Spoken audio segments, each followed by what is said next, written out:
हमने उन लोगों को खोल दिया है जिनको बड़ी मुश्किल से पाकिस्तान ने कंट्रोल किया था।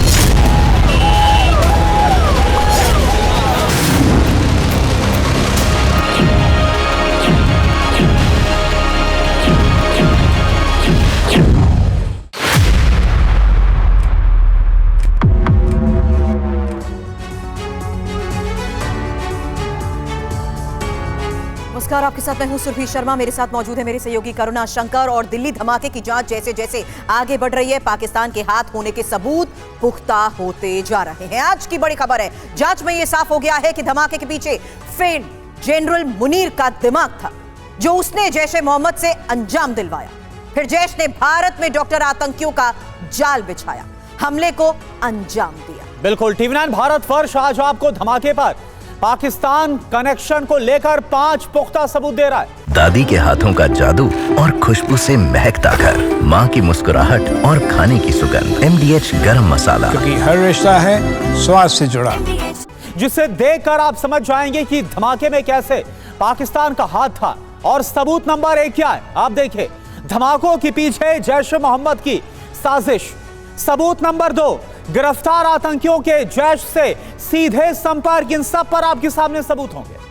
हालांकि सबूत नंबर 3, जहां आतंकियों को जैश से फंडिंग हो रही थी। और सबूत नंबर 4, PUJK के पूर्व PM का बयान, दिल्ली ब्लास्ट की बात स्वीकारी। बिल्कुल। और सबूत नंबर 5, पाकिस्तान के पत्रकार ने कहा था मसूद अजहर मौत का बदला लेगा। सभी पर्दाफाश के बारे में आपको एक एक करके सिलसिलेवार तरीके से बताएंगे। लेकिन इस वक्त की बड़ी खबर क्या है सुरभि? जी हाँ, बड़ी खबर और इस बीच बड़ा सवाल भी, क्योंकि दिल्ली धमाकों को लेकर ही बड़ा पर्दाफाश। और दिल्ली ब्लास्ट मसूद मुनीर पर ही है ये पर्दाफाश, जहां जैश से जुड़े सभी आतंकियों के तार और आतंकी शाहीन को फिदाइन दस्ता बनाने की जिम्मेदारी। जैश के हवाला रैकेट के जरिए शाहीन को पैसा मिला। तो ब्लास्ट का पाक कनेक्शन और जैश के हवाला रैकेट के जरिए शाहीन को पैसे मिले। आतंकी शाहीन को फिदाइन दस्ता बनाने की जिम्मेदारी मिली। जैश से जुड़े सभी आतंकियों के कैसे जुड़ रहे हैं तार, यही आज की एक और सबसे बड़ी खबर। करुणा, तो आप देखिए, ब्लास्ट का पाकिस्तान कनेक्शन वाया जैश ए मोहम्मद, ये सब कुछ आपके सामने साजिश डिकोड करते हैं। क्या जानकारी आ रही है जांच में? जैश से संबंध के सबूत मिले हैं, वो भी पुख्ता सबूत। नंबर 2, दिल्ली धमाके के पीछे जैश ए मोहम्मद का हाथ है। जैश के संपर्क में उमर, शाहीन और मुजम्मल ये सब थे। इसके अलावा मौलवी इरफान भी सीधे संपर्क में था। ये ब्रेन वॉश करता था। जैश के आदेश पर डॉक्टर मॉड्यूल इसी ने तैयार किया। सोर्सेस के हवाले से ये बिग इंफॉर्मेशन है। अब क्या क्या पर्दाफाश हुआ है ये आप देखिए। ऑपरेशन सिंदूर के बाद बदला लेने की जो प्लानिंग है वो आतंकी मसूद अजहर कर रहा था। प्लानिंग में किस तरह से उसने आतंकवादियों का इस्तेमाल किया, जैश में आतंकियों की भर्ती की जा रही थी, यह पर्दाफाश हो रहा है। फंड इकट्ठा करने के लिए कश्मीर में पोस्टर जारी किया गया। और ये देखिए, जैश ए मोहम्मद के जो पोस्टर लगे उसी के बाद आदिल की गिरफ्तारी सबसे पहले हुई थी और फिर एक एक करके पूरा मॉड्यूल बस्ट किया गया। भारत में फिदाइन दस्ता बनाने की साजिश को रचा गया था। फिदाइन दस्ते की जिम्मेदारी शाहीन को दी गई थी। और ये देखिए, पूरा डॉक्टर मॉड्यूल है। ऑनलाइन हवाले के जरिए शाहीन को पैसा, जो रकम है वो भेजी गई थी। आतंकी शाहीन ने डॉक्टर मॉड्यूल को तैयार किया था। ये व्हाइट कॉलर मॉड्यूल आतंकियों को तैयार किया गया। डॉक्टर मॉड्यूल में कश्मीर से यूपी तक के जो डॉक्टर हैं उनको शामिल किया गया। उमर को आत्मघाती हमले के लिए तैयार किया गया और बताया जा रहा है बीते 2 साल से ऐसे आत्मघाती हमलावर की उनको तलाश थी। उमर को आत्मघाती हमले के लिए तैयार किया गया। और फिर आपने देखा लाल किले के पास यही उमर जिस गाड़ी के अंदर था उसमें होता धमाका और उमर भी उसमें मारा जाता है। हालांकि इस बीच आपको बता दें, इस वक्त lieutenant general retired Nitin Kohli sir defence expert के तौर पर स्टूडियो में हमारे साथ मौजूद है। Colonel retired Shailendra Singh defence expert के तौर पर हमारे साथ मौजूद हैं। और साथ ही मनीष झा मेरे सहयोगी स्टूडियो में हमारे साथ हैं। शैलेंद्र सर, लगातार हो रहे पर्दाफाश और कड़ियों को जोड़ते हुए एक बार फिर से पाकिस्तान पूरी तरीके से एक्सपोज हो चुका है, क्योंकि आतंक के ये डॉक्टर आखिर किसकी शह पर कर रहे थे प्लानिंग, ये अब साफ है। और जय हिंद, नमस्कार। देखिए, मैं बड़ा खुश हूँ एक बात पर कि हम काफ़ी सालों से आपके मीडिया में बोलते चले आए हैं कि हर चीज़ के पीछे पाकिस्तान नहीं है, लेकिन हर टेररिस्ट एक्टिविटी के पीछे आर्मी चीफ और ISI है। I am very happy to see that Munir और मसूद का बाय नेम आजकल आप लोग हमारी लैंग्वेज पर आ गए हैं कि ये पूरा का पूरा जो सिस्टम है टेररिज्म का, ये उनका चीफ चला रहा है। And if we are on war, we don't have to justify. मुझे किस लिए प्रूफ देना है पाकिस्तान को? Let them decide. उनको डिसाइड करना है प्रूफ देने के लिए कि हम इन्वॉल्व नहीं है। और उसका एग्जांपल है, टीआरएस ने बोला था कि हम इन्वॉल्व हैं, अगले दिन उन्होंने बोला हम इन्वॉल्व बिल्कुल नहीं है। जनाब, हमारा नाम तो बेकार में आया गया।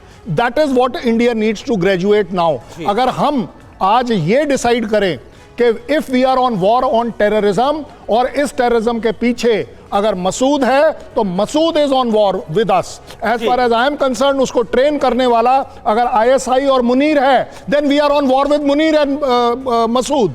एंड अगर इनके पीछे इनकी आर्मी और आईएसआई पूरी इन्वॉल्व है, then we are on war with them. don't have any, we don't have to give anything। मुझे बिल्कुल जरूरत नहीं है कोई प्रूफ देने की। बिल्कुल, आपने सही बोला कि ये तो पाकिस्तान को प्रूफ करना है कि वो है या फिर नहीं, लेकिन पाकिस्तान तो बोल रहा है कि वो है। बस कैसे वो आतंकियों के साथ शामिल है? क्योंकि पाकिस्तान के जो पीओके के पूर्व प्रधानमंत्री है चौधरी अनवारुल हक, खुद कबूलनामा सामने आया है। क्या कबूल कर रहा है? आतंकी हमले को अंजाम देने की बात स्वीकारी है खुले तौर पर। हमने कराया लाल किले से लेकर कश्मीर में हमला, कर्नल शैलेंद्र सरिया ने किया। यह खुद पाकिस्तान ऑक्युपाइड कश्मीर के पूर्व प्रधानमंत्री चौधरी अनवारुल हक ने माना है कि मुनीर की पोल खोल डाली है कि कैसे वहां की सेना भी इसमें शामिल है। कि अगर नहीं बाज आओगे बलूचिस्तान को ब्लीड करने से, तो लाल किले से लेकर कश्मीर के जंगलों तक तुम्हें घुस के मारेंगे। चंद दिनों बाद हमारी मुसल्लह अफवाज ने, हमारे शाहीनों ने अंदर घुस के मारा, और ऐसा मारा आज तक त्यारों की गिनती पूरी नहीं हुई। उसके बाद दूसरे बॉर्डर पर शरारत शुरू की गई। अगर मुसल्लह अफवाज पाकिस्तान के किरदार के ऊपर कोई मनफी गुफ्तगू करेगा तो उसका जवाब इसी तरह लाजिम है जिस तरह फर्ज नमाज है।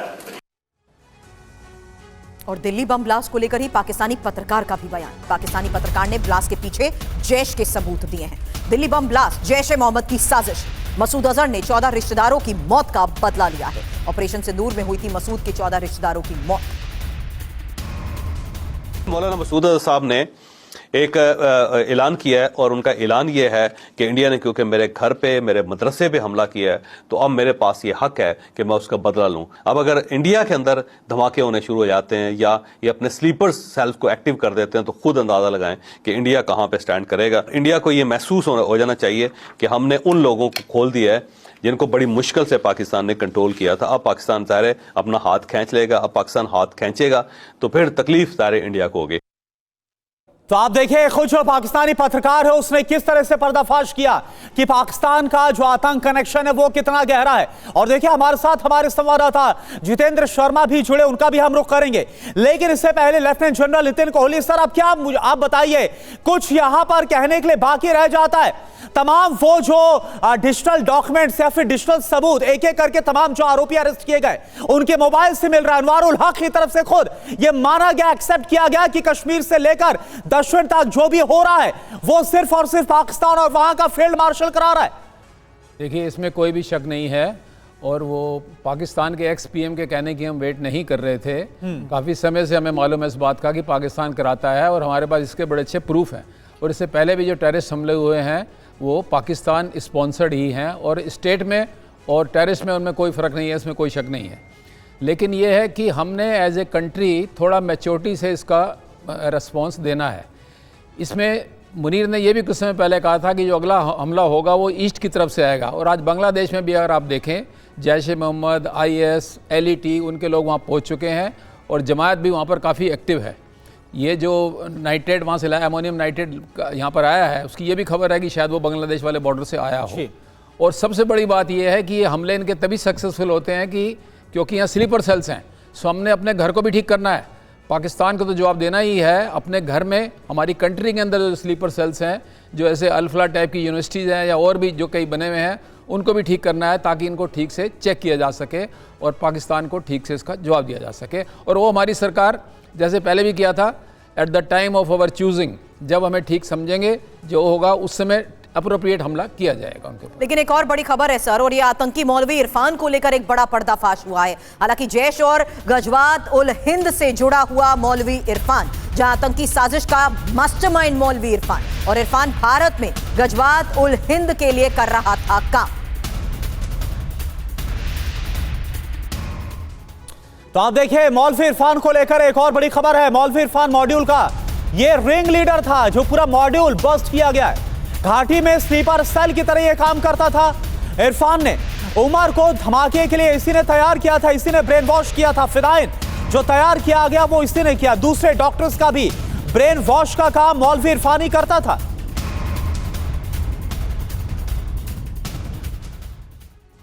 तो अंसार गजवात उल हिंद का मौलवी है जिसका नाम इरफान है। अब क्या जानकारी, गजवात उल हिंद से जुड़ा था मौलवी इरफान। जैश के लिए स्लीपर सेल की तरह यह काम कर रहा था। मेडिकल के छात्रों को भारत के खिलाफ यह भड़काता था। इनक्रिप्टेड एप्स के जरिए आतंकवादियों की भर्ती कर रहा था, पूरा नेटवर्क खड़ा कर रहा था। उमर, आदिल जैसे जो डॉक्टर्स थे उनको आतंकी साजिश के लिए इसी ने तैयार किया था ब्रेन वॉश के जरिए। श्रीनगर में पैरा मेडिकल स्टाफ के तौर पर यह काम भी करता था। डॉक्टर्स का AGUH सर्कल इसने तैयार किया। इरफान ने मुजम्मिल और अदील को भड़काया। मुजम्मिल, उमर, अदील को साजिश के लिए इसने तैयार किया। इस तरह से रेडिकलाइज करता था, ये आतंकी साजिश को रचता था। ये ब्लास्ट की योजना इसने बनाई। मुजम्मिल, उमर, अदील AGUH कट्टर समर्थक थे। तीनों कश्मीरी आतंकी संगठन बनाना चाहते थे। यानी कि सबसे बड़ा जो काम कर रहा था आतंकियों के लिए या फिर जैश के लिए बात की जाए तो वो कर रहा था ये मौलवी इरफान। तो इसकी क्या भूमिका थी, क्या जिम्मेदारी थी, करुणा आपने ये बताई। जितेंद्र, अगला सवाल मौलवी इरफान के टेरर लिंक को लेकर आपसे करूंगी। उससे पहले ये इंफॉर्मेशन, क्योंकि 2021 में मारा गया आतंकी हाफिज मुजम्मिल इरफान का दोस्त था। 2021 में ही मुजम्मिल ने व्हाट्सएप पर इरफान से कांटेक्ट किया। मारे गए मुजम्मिल ने इरफान को 3 कमांडर के नाम बताए। गाजी खालिद, मंसूर, हाशिम के नाम बताए गए थे।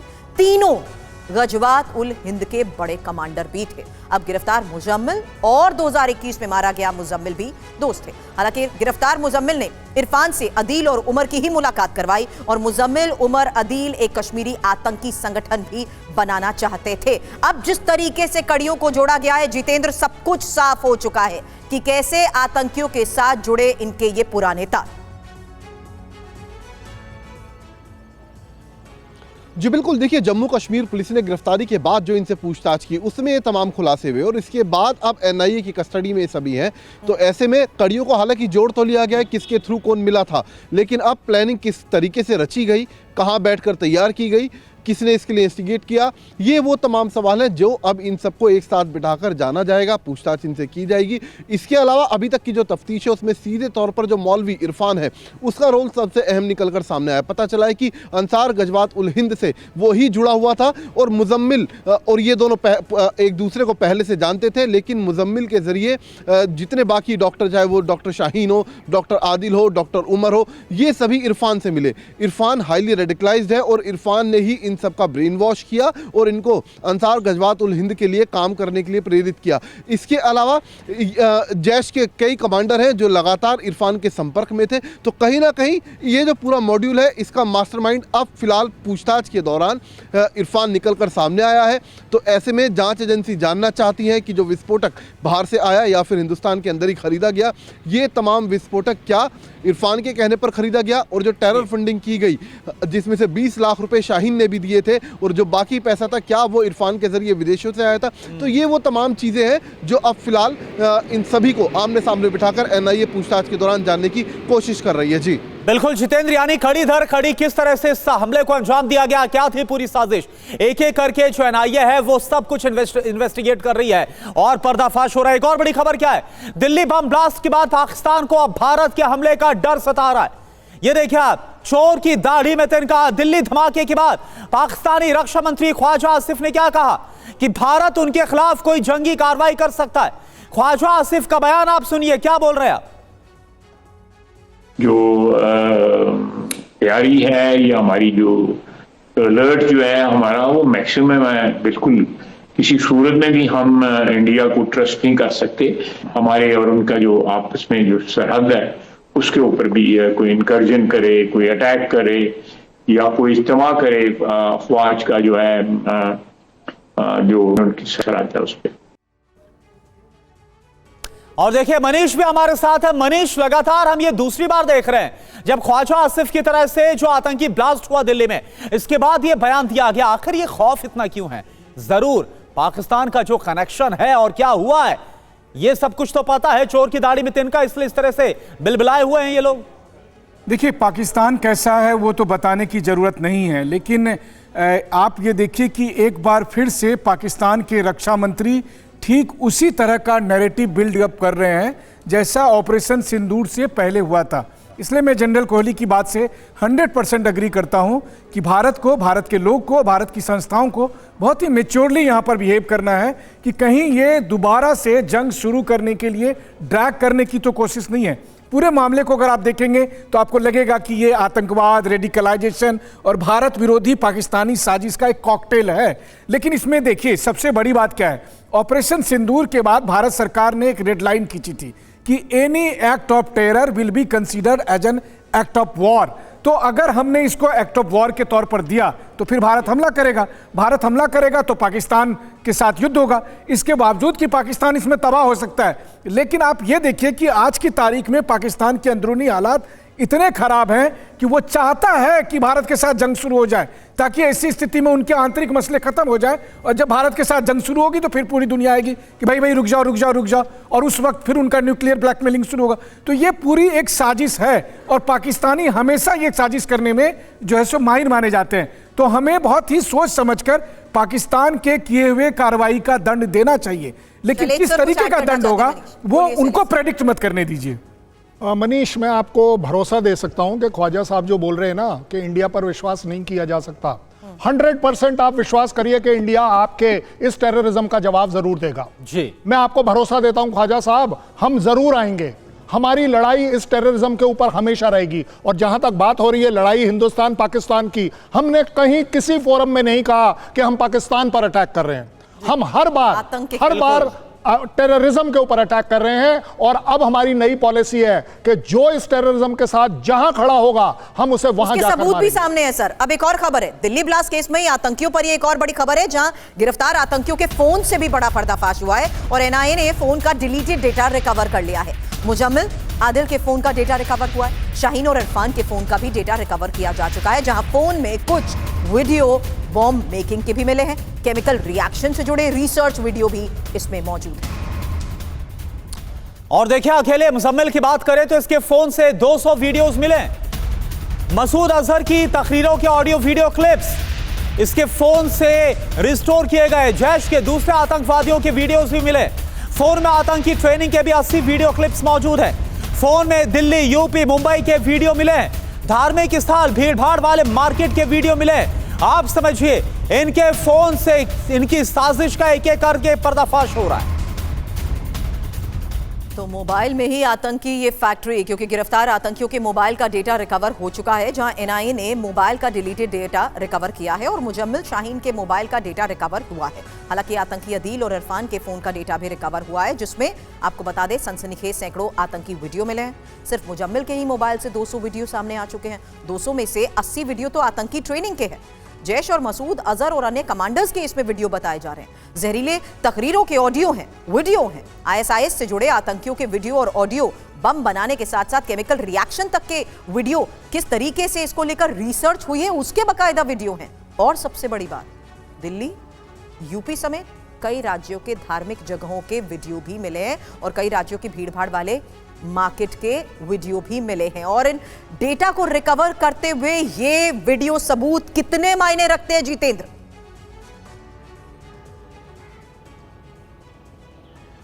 जी बिल्कुल, देखिए जो वीडियो बरामद किए गए हैं इनके मोबाइल से जो मिले, जो इन्होंने डिलीट ज़्यादातर कर दिए थे, वो कहीं ना कहीं इस मॉड्यूल के मंसूबों को साफ तौर पर दर्शाते हैं। अब जांच एजेंसियों को ये पता लग चुका है कि आखिरकार किस तरीके की तैयारी इन पूरे मॉड्यूल की थी। मुजम्मिल के फ़ोन से जो वीडियोस मिले वो सबसे अहम इसलिए माने जा रहे हैं क्योंकि उसके अंदर बम बनाने की जो टेक्निक्स हैं वो उसके अंदर साफ तौर पर है। और ये कहीं ना कहीं ये भी साफ हुआ है कि जो वीडियोज़ हैं ये अधिकतर वीडियो पाकिस्तान और अफगानिस्तान से आए हैं। जो बम बनाने की टेक्निक वाला वीडियो है, जो हमारे सोर्सेज हमें बता रहे हैं, वो बाकायदा एक हैंडलर ने जो कि अफगानिस्तान के अंदर बैठा हुआ है, उसने साल 2022 में इसको भेजा था। और ये वो वक्त था जब मुजम्मिल डॉक्टर उमर के साथ अफगानिस्तान के अंदर ही मौजूद था।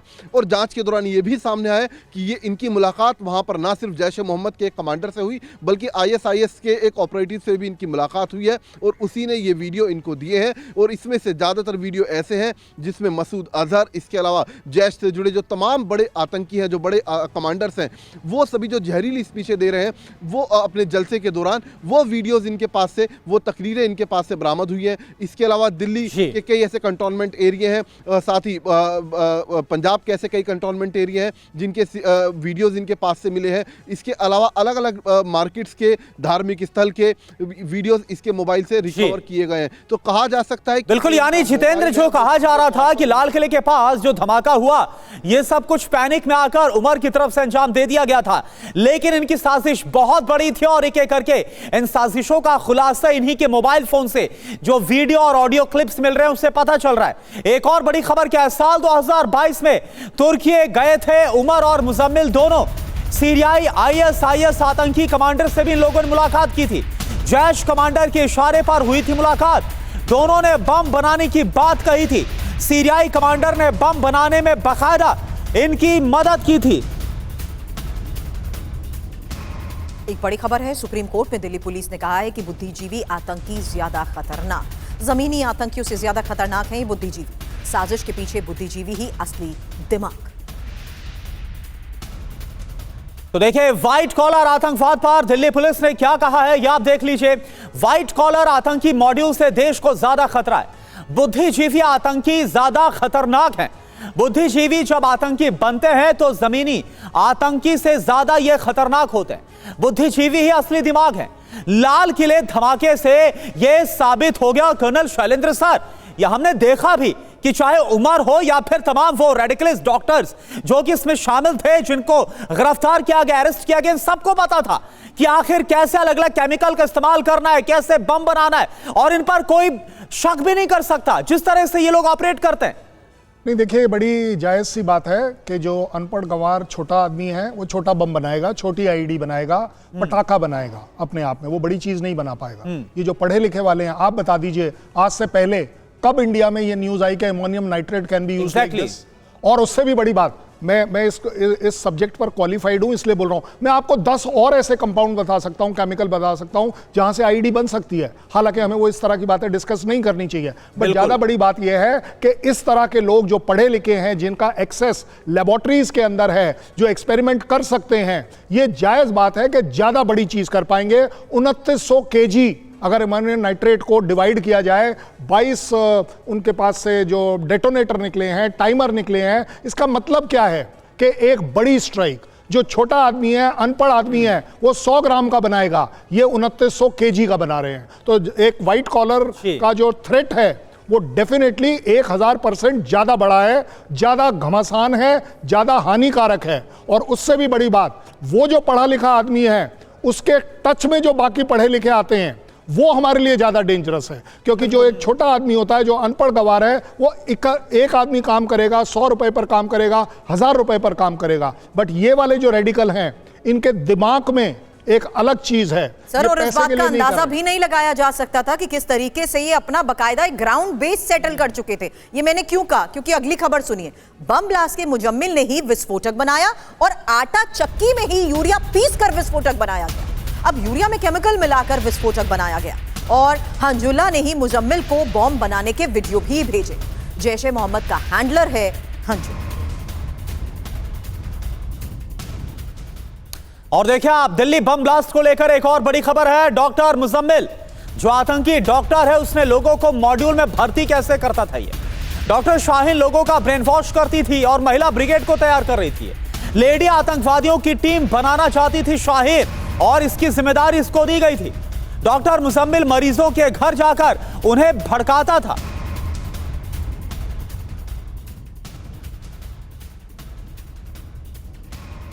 और बड़ी खबर है, अल फलाह पर अंतिम फैसला हरियाणा सरकार लेगी, जहां हरियाणा प्राइवेट यूनिवर्सिटी एक्ट के तहत अल-फलाह आती है और समीक्षा के बाद ही अल-फलाह के भविष्य पर भी फैसला संभव है। हालांकि एनएमसी ने यह कहा है कि छात्रों की शिक्षा पर इसका कोई असर नहीं पड़ेगा।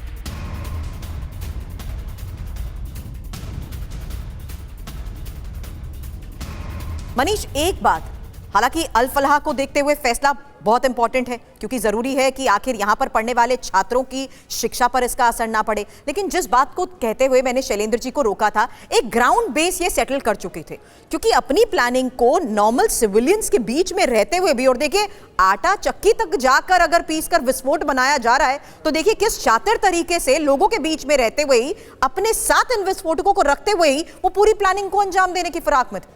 देखिए, जहां तक यूनिवर्सिटी का ताल्लुक है तो इस पूरे इंसिडेंट के लिए आप यूनिवर्सिटी को दोष नहीं दे सकते। Exactly. यूनिवर्सिटी में काम करने वाला कोई नहीं जानता है। हम किसी संस्था में काम कर रहे हैं, वहां पर कोई आतंकी माइंडसेट से है, वो देश विरोधी साजिश रच रहा है, तो इसका मतलब ये नहीं है कि वो संस्था ही उसके लिए जिम्मेदार है। और ऐसी स्थिति में इसीलिए बहुत सावधानी के साथ हमें इस मामले को हैंडल करने की जरूरत है, क्योंकि देखिए इस मामले में कौन लोग शामिल थे। डॉक्टर जिसके पास इलाज करने जाते समय आप भरोसा करते हैं, तो अगर डॉक्टर, नर्स में पैरामेडिकल स्टाफ पर आप भरोसा नहीं करेंगे तो कल कौन गारंटी लेगा कि किसी अस्पताल में किसी नर्स ने आईसीयू में क्या कर दिया, या फिर किसी समय इलाज करते समय उसने जानबूझकर जीवन रक्षक दवाई की जगह वहां पर जहर का इस्तेमाल कर लिया।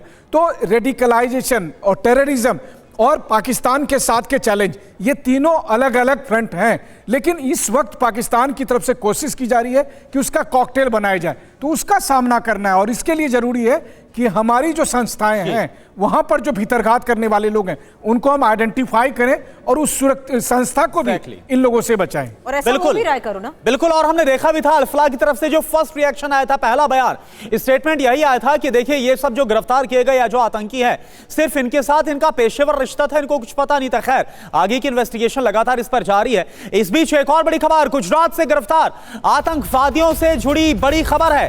गिरफ्तार 3 आतंकवादियों से पूछताछ में पर्दाफाश हुआ है। दिल्ली अहमदाबाद में हमले की साजिश थी। रिसिन नाम के केमिकल से अटैक की प्लानिंग थी। 7 नवंबर को अहमदाबाद में दिखा था अहमद सैयद। गिरफ्तार आतंकियों में एक MBBS डॉक्टर भी था। लखनऊ RSS पर हमले की इनकी साजिश थी, ये सोर्सेज बतला रहे। दिल्ली धमाकों से पहले गिरफ्तार हुए थे ये तीनों आतंकी।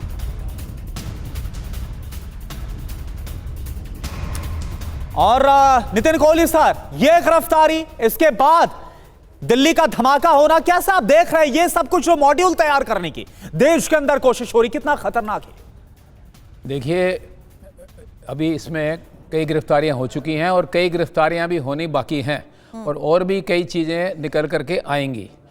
लेकिन इसमें हम ये ना सोचें कि ये एक ही मॉड्यूल काम कर रहा है। कई उनके मॉड्यूल, कई स्लीपर सेल्स हैं हमारी कंट्री के अंदर अलग अलग रूप में, और जब भी वो चाहते हैं, और उन्होंने ये स्टेटमेंट भी दिया था कुछ समय पहले LET के कमांडर ने, कि जब भी हम चाहें स्लीपर सेल्स को एक्टिवेट करके इंडिया को टुकड़े टुकड़े कर सकते हैं या आग लगा सकते हैं वहाँ पर हम लोग, और यही वो कर रहे हैं।